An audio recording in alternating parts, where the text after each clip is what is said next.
اللہ کے رسول صلی اللہ علیہ وسلم نے فرمایا ان الصدقۃ ذل المؤمنین یوم القیامہ، صدقہ مومن کے حق میں بمنزل سایہ ہوگا۔ جس وقت میدان محشر کی تپش ستا رہی ہوگی، صدقات کرنے والوں کو اللہ تبارک و تعالی صدقے کے ذریعے سایہ عطا فرمائے گا۔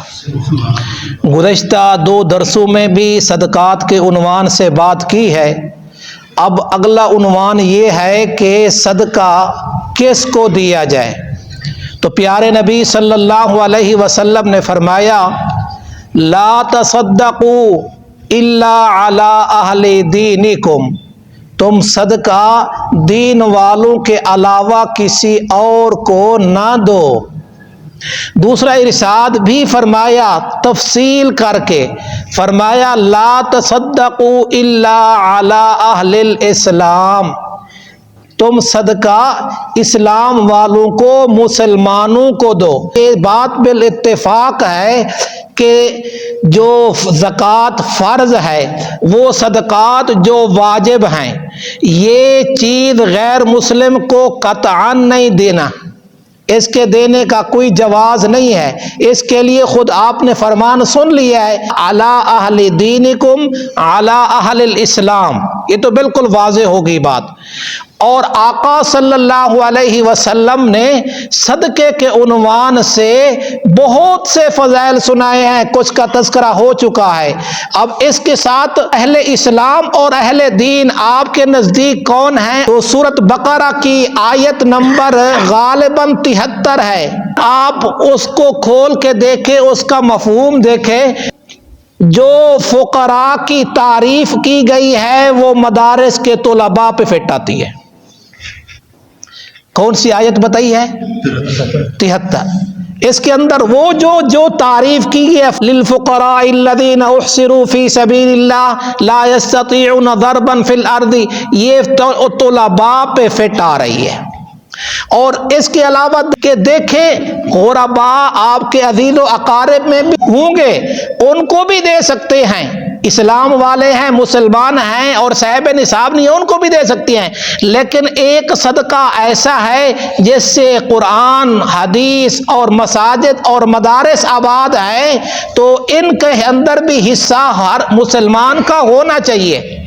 آپ کا امام صاحب بھی تو کسی مدرسے میں پڑھ کے آیا ہے، اور کل قیامت کے دن اللہ امام صاحب کو جنت کے دروازے پہ بٹھا دے گا اور کہے گا بٹ صاحب جاؤ جنت میں، حاجی صاحب جاؤ جنت میں، نمازی صاحب جاؤ جنت میں۔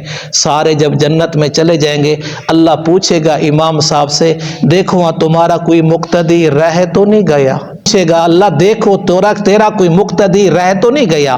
اگر رہ گیا ہے تو سفارش کر۔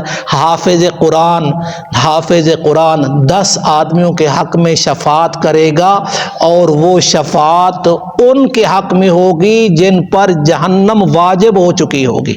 دوسری بات اس کے ساتھ یہ بھی سن لیں کہ رمضان المبارک کا جب مہینہ قریب آتا ہے تو میں آپ کو یاد دہانی کراتا رہتا ہوں، مدارس والے آتے رہتے ہیں، رابطے میں رہتی ہے۔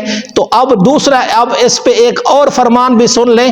آقا صلی اللہ علیہ وسلم نے فرمایا تأخذوا من اغنیائہم فترد علی فقرائہم، نبی صلی اللہ علیہ وسلم کے زمانے میں تو زکوٰۃ لینے والے مخصوص تھے، ان کو نبی صلی اللہ علیہ وسلم بھیجا کرتے تھے، لیکن اب فرمایا اب ذمہ داری ہے کہ مالداروں سے لے کر فقراء تک پہنچانا، یہ ذمہ داری جیسے اور ذمہ داریاں علماء کرام پہ ہے، یہ بھی اسی طرح کی ایک ذمہ داری ہے۔ بہرحال جو زکوٰۃ پوری دیتا ہے، واجبی صدقات پورے ادا کرتا ہے، وہ سخی نہیں ہے۔ سخی وہ ہے جو ان فرائض اور واجبات سے آگے بڑھتا ہے۔ اور کل بھی ایک بات کا اشارہ کیا تھا، آج مہمان آئے ہوئے ہیں، قرآن مجید جو کہہ رہا ہے آیت نمبر وہ بھی 272، پہلے کیا بتائی تھی؟ 200 بتائی تھی نا، 273 بتائی تھی نا، 273 سورۃ بقرہ کی آیت نمبر 273۔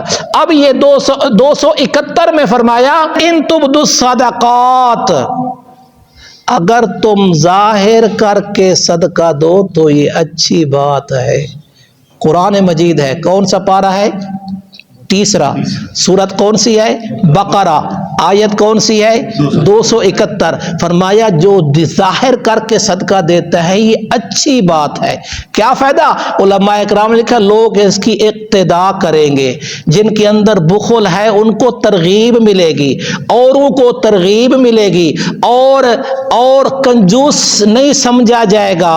اہل محلہ میں کچھ کنجوس بھی سمجھے جا سکتے ہیں، تو فرمایا یہ کنجوسی سے نکل جائے گا، اور کنجوسی سے نکل گیا تو سبحان اللہ، اللہ بھی مل گیا، جنت بھی مل گئی اور دنیا بھی مل گئی۔